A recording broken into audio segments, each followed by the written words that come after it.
Consistência contábil, uma dívida de 20 bilhões de reais, que a gente já vê aí também uma grande preocupação para o setor como um todo, né?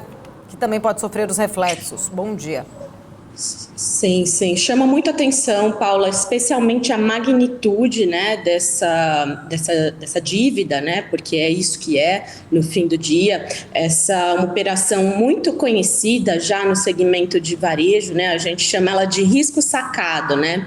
Então, para pequenos fornecedores, fabricantes, que às vezes vendem para um gigante, né, um dia de atraso, às vezes, pode quebrar um fornecedor. Então, existe esse tipo de operação no mercado, na qual existe um banco parceiro, né, um convênio que eles chamam, e o fornecedor ele pode antecipar esse valor que ele tem a receber junto com esse banco e com um determinado custo, né? Então, só para dar uma ideia, assim, uma ordem de grandeza para vocês, em 2022 essa é uma operação que custava 18%, 19% ao ano, né? É uma taxa que pode parecer alta, mas para uma empresa pequena ela é uma excelente taxa, né? Então, se a gente olhar empresas menores, às vezes o empresário ele vai sacar uma taxa parecida com um cheque especial ali, que às vezes vai passar de 100% ao ano.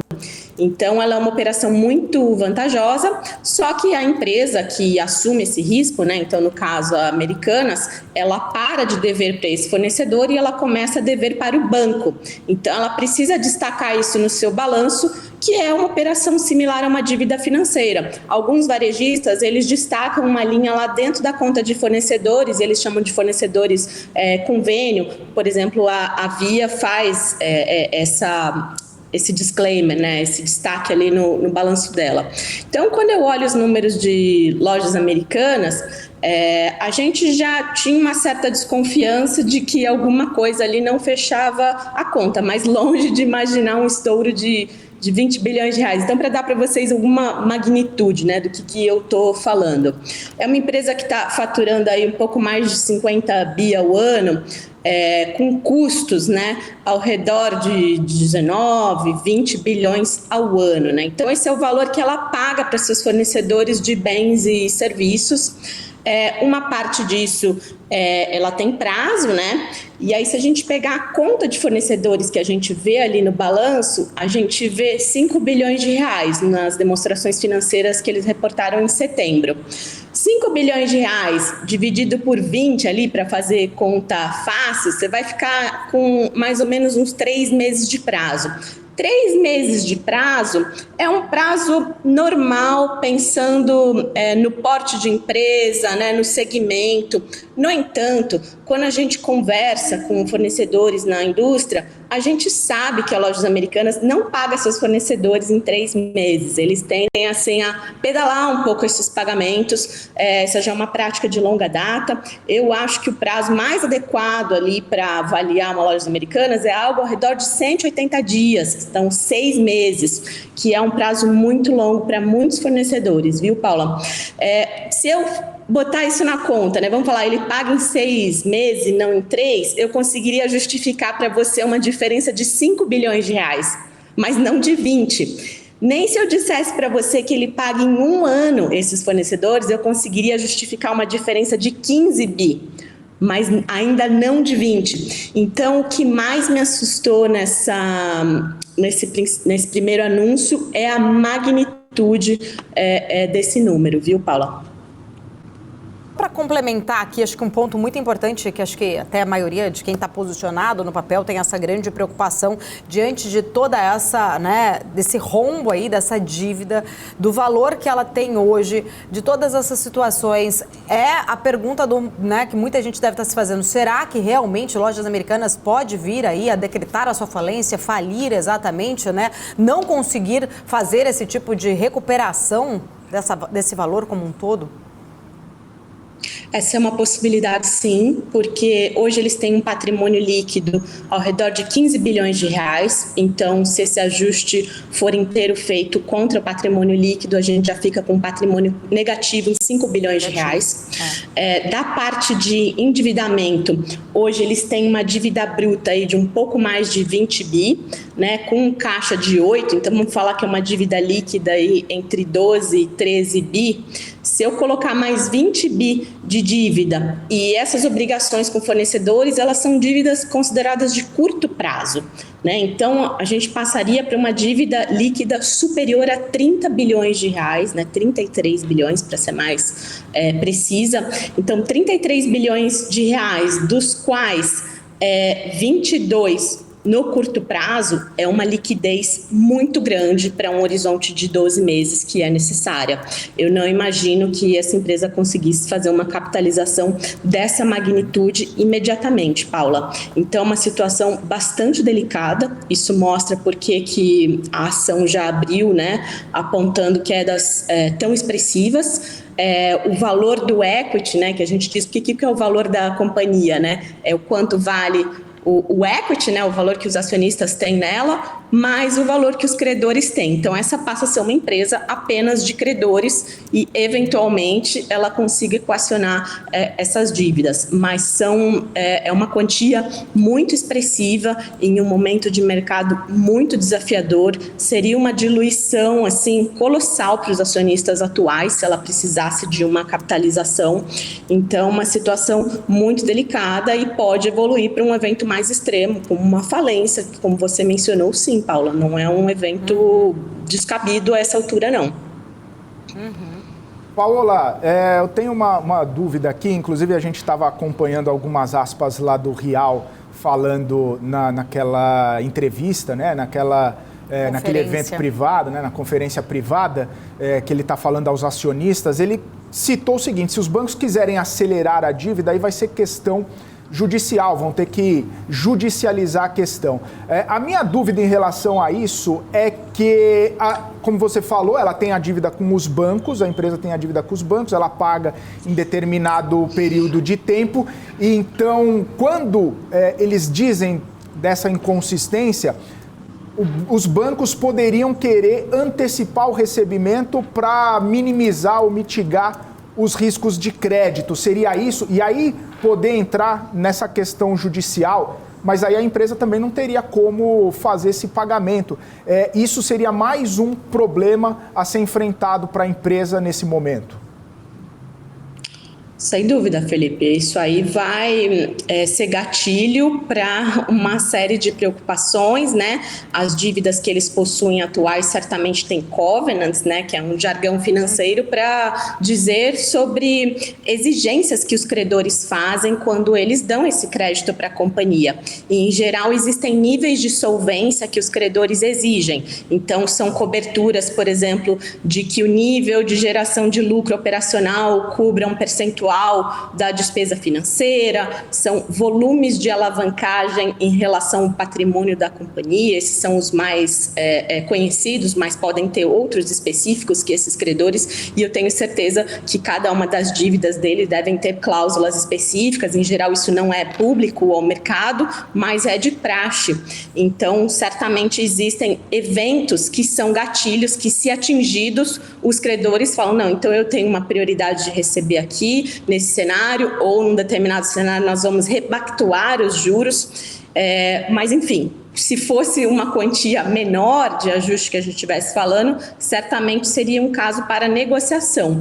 Quando os valores estão assim totalmente fora de referência, em geral, assim, isso acaba evoluindo para uma recuperação judicial, onde nomeia-se um gestor para negociar com os credores, e aí são negociações feitas muito mais no atacado do que individualmente, porque realmente fica inviável e insolúvel a situação se você for falar com cada um deles individualmente, viu, Felipe?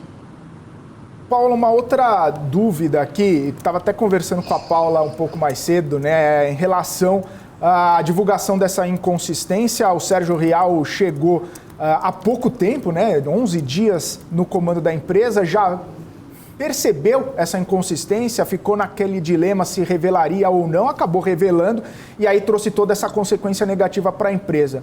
Olhando por um outro lado, é importante dizer desse caráter do Sérgio Rial de trazer isso à tona, independentemente de trazer consequências negativas para a empresa.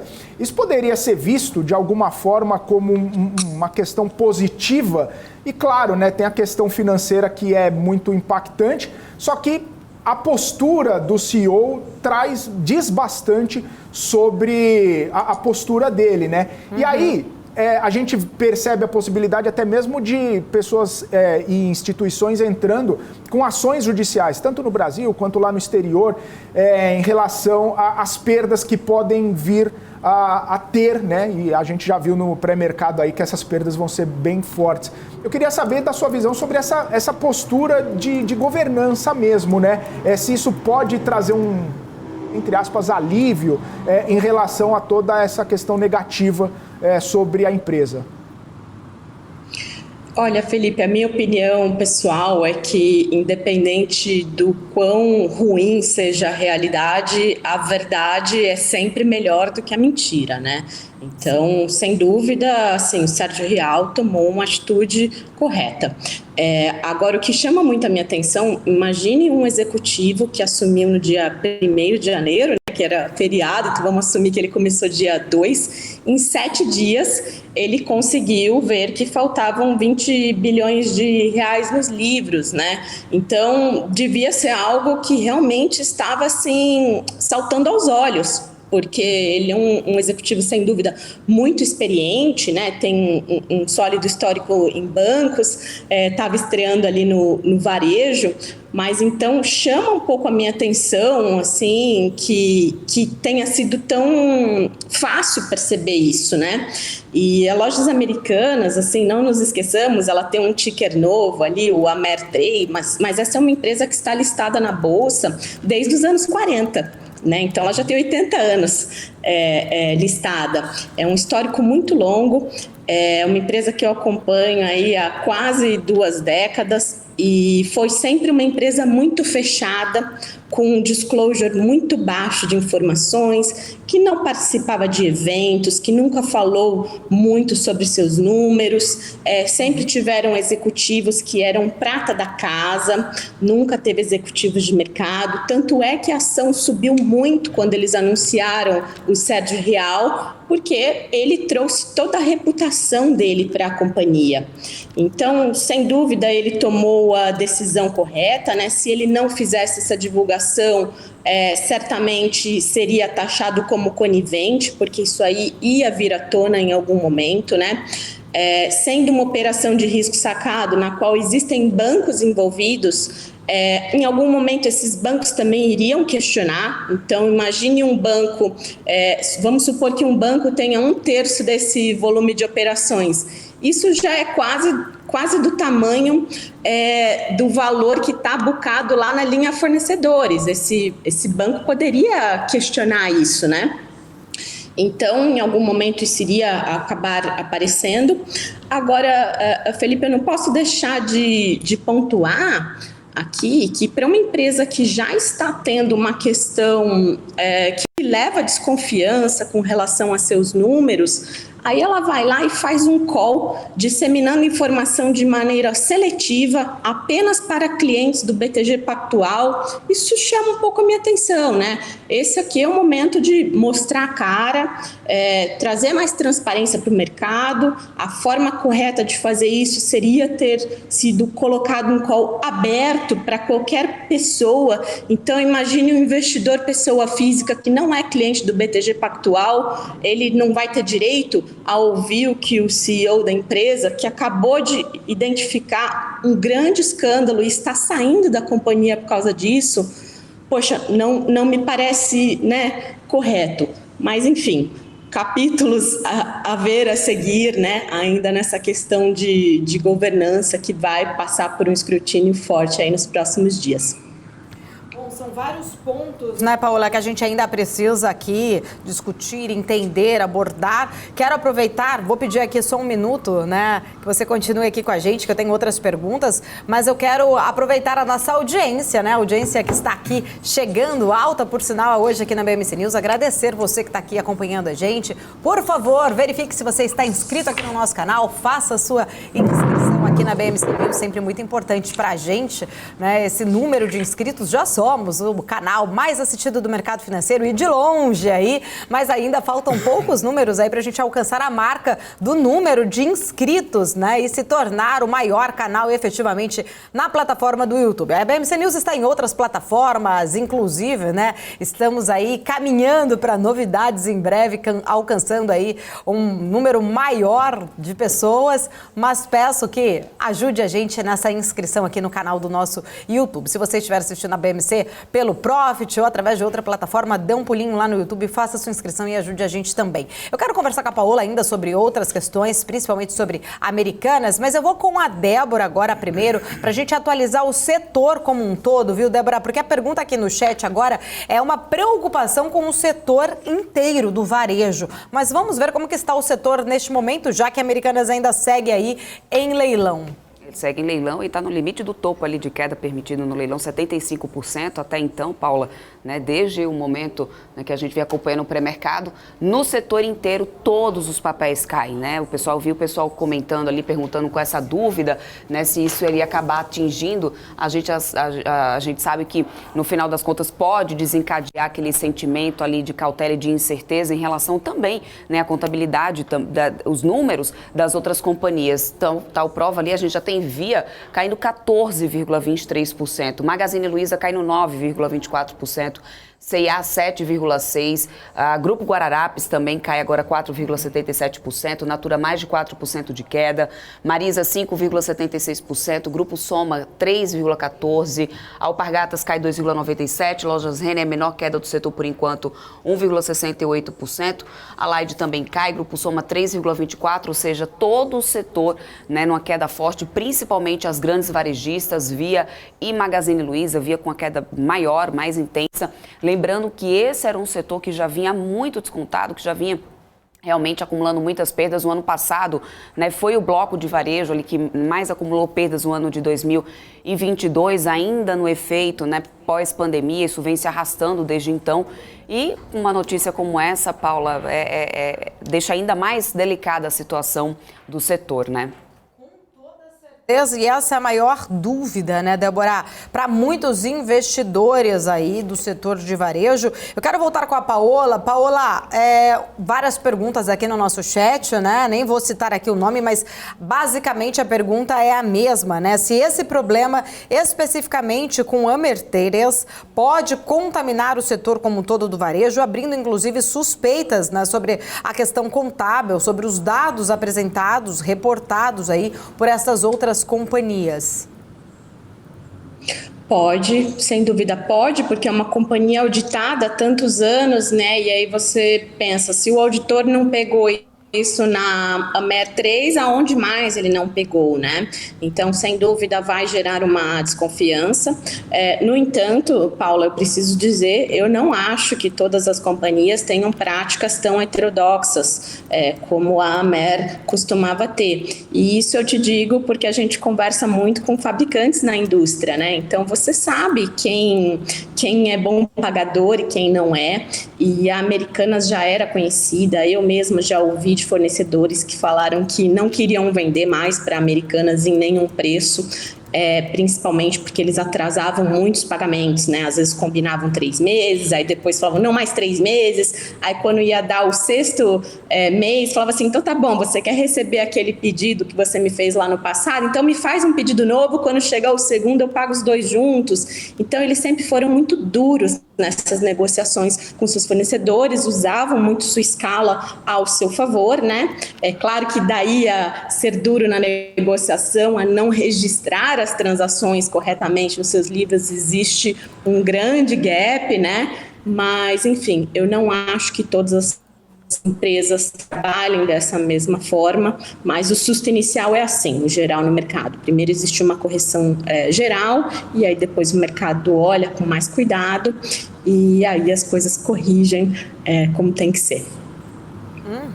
Felipe tem perguntas também. Tenho sim, Paula. Eu estou retransmitindo. É uma pergunta do Alexandre Cabral, que está sempre aqui com a gente, né? No marketing, também aqui no BMC News, ele disse o seguinte... Tá de férias, mas tá assistindo, é. né, Cabralzinho aqui. Entre um jogo de basquete e outro, ele assiste a gente. Ele falou o seguinte: Paola, eu não entendi muito bem o que você falou do FDIC no passivo dessa operação, que o problema tá ali. O que você pode ajudar a gente sobre FDIC dentro da operação das Americanas?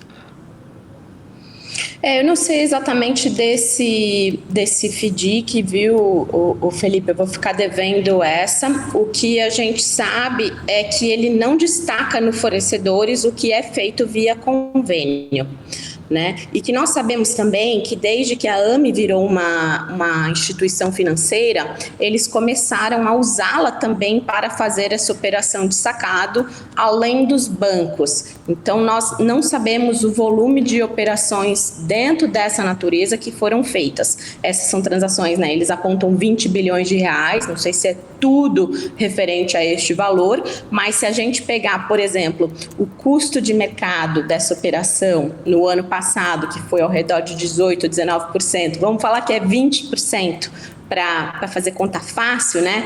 Nós estamos dizendo que 4 bilhões de reais de despesas financeiras não foram refletidos nos demonstrativos financeiros que nós recebemos das companhias. Isso provavelmente já paga o lucro de muitos e muitos anos, assim. Então, é muito grave o que está acontecendo, não só do ponto de vista de liquidez, mas também dos demonstrativos financeiros que foram mal apresentados, não refletindo esse tipo de transação.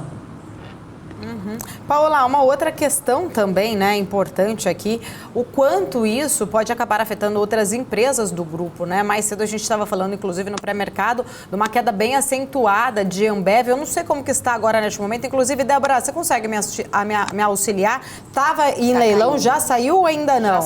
Já saiu sim. Deixa eu ver agora nesse momento cai 3,29%.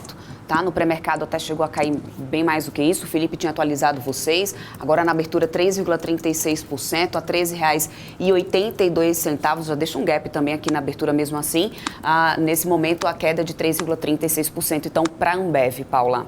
Tá certo. E aí vem aquele questionamento, né? Como é que fica o gerenciamento das outras empresas, né? Que era o que vocês conversavam um pouco antes aqui na bancada, né? Exatamente. Paola, queria só para a gente finalizar, né? Então aí, a sua visão, principalmente, né? Num primeiro momento, há uma reação muito imediata até dos investidores com preocupações, né? Porque, afinal, é um assunto aí, seria impossível, né? Ninguém ter visto isso. Como que Real, em 9 dias ali com os números, enxergou exatamente esse problema. Perdemos o sinal com a Paola. Vamos ver se a gente consegue reconectar a Paola, né, para a gente concluir essa situação. Afinal, a gente vai continuar falando bastante sobre este tema. É um tema muito importante, principalmente para investidores, agora que levanta muito esta dúvida, né? Até onde exatamente ninguém se viu com auditorias sendo feitas, né? Exatamente um ponto muito preocupante. Empresa aí, né, que gerenciada aí, grupo aí pelo Lehman, que tem a Ambev. A gente viu aí no começo no pré-mercado uma queda maior, agora parece que já houve ali até um assentamento do papel, mas entender a sua visão também, Paola, se você acredita que isso pode acabar respingando também para outras empresas aí do grupo. Sem dúvida, vai gerar uma crise de credibilidade, né? Porque não é possível que um executivo em 10 dias identificou essa magnitude, né, de desajuste nos demonstrativos financeiros e que investidores tão experientes que estão no conselho nunca se deram conta disso. Então, eles disseram, né, deram uma declaração para a forma ali de que estão criando um comitê independente para investigar essa coisa certa, se dizer, nesse tipo de situação, mas chama muita atenção como que isso não veio à tona antes. Então, é legítimo o questionamento, né? Exatamente, muitos questionamentos, né, Paola? Paola, quero agradecer, Paola sempre muito solícita, assim que saiu a notícia, era tarde da noite, já mandei mensagem, Paola, por favor, nos ajude a entender. Eu que respeito muito, admiro muito o seu trabalho, uma grande profissional que você é, grande analista, respeitada no mercado. Obrigada por estar aqui com a gente, sempre ajudando a BMC News a trazer opiniões importantes para os investidores. Até a próxima. Imagina, Paula, a admiração é super recíproca. Eu agradeço muito o convite e fico à disposição. Tá certo, obrigada. Falamos então com ela, Paola Mello, sócia e analista da GTI, uma grande profissional ali, importantíssima aqui pra gente da BMC News, sempre atendendo a gente, ajudando a BMC News, né? Eu sempre falo isso e sem demagogia, né? A BMC News ela é construída a várias mãos pelo nosso time, por todos vocês que nos assistem, por todas as pessoas que passam aqui, trazendo, compartilhando o seu conhecimento conosco. Isso é muito importante também, por isso que eu falo para vocês que estão aí do outro lado, né? Interagir